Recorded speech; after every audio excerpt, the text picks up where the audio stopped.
Shorts, ఆ blastings కానీ, ఆ చేజింగ్స్ కానీ చూస్తూ ఉంటే చాలా పెద్ద హిట్ సినిమా అనేది మాకు వర్క్లోనే తెలిసిపోయింది.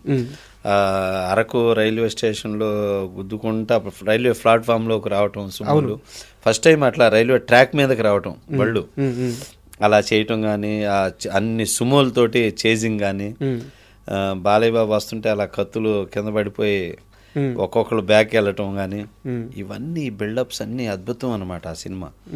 తర్వాత మీరు అన్న కత్తి పట్టుకొని ఫ్యామిలీని సేవ్ చేసి వెళ్ళే ఎపిసోడ్ కొత్త వలస రైల్వే స్టేషన్లో చేసాం. ఆ ఎపిసోడ్లో అయితే బాలయ్య బాబు ఆ కత్తి పట్టుకొని ఆ ఫ్యామిలీని సేవ్ చేసుకుంటూ తీసుకెళ్ళేదైతే అద్భుతమైన సినిమాని అలా ఉడికిచ్చింది ఆ ఎపిసోడ్. సినిమా అంతా చాలా అద్భుతంగా అలా జరిగింది. ఆ జరిగిన టైంలో సినిమా రిలీజ్కి వచ్చింది. రిలీజ్ టైంలో ఇప్పుడు ఆర్డర్ వేయాలన్నమాట.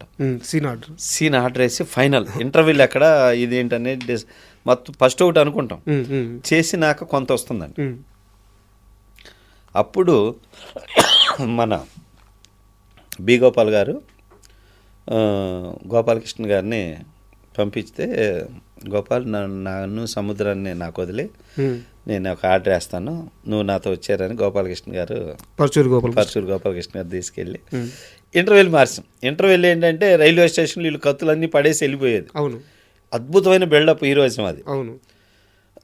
మార్చి మేము ఎక్కడ చేసాం, అన్నదమ్ములు వస్తేనే నేను పెళ్లి చేసుకుంటా, మా అన్నయ్య వాళ్ళు వస్తే